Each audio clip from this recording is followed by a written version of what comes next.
Building a PC is a great way to get a custom configuration, save some money, and have some fun. In this tech tip, we'll show you how to do it in less than 2 minutes. Our components and pricing are listed in the video description. First, lay your case on its side and install your motherboard. You may need to include the spacing screws, but either way, be sure that you secure the motherboard to the case. After that, put the memory in the slots recommended in your motherboard's manual. Make sure the memory clicks into place and is secure.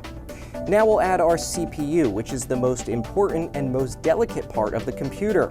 Handle it by its sides and then add the processor to the motherboard and secure it using the clamp.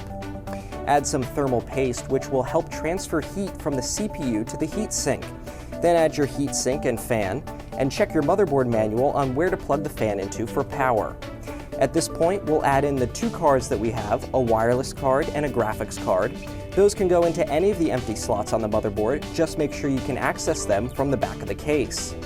All of your components will need power, so let's connect our power supply, which typically goes at the bottom of the case.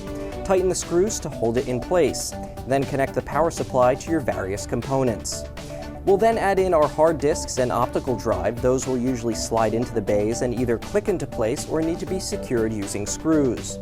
Hard drives and optical drives will both need data and power cables. Power cables will come from the power supply and data from the motherboard.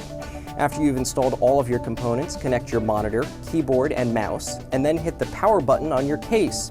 Keep the cover off the case so you can make sure everything starts up properly.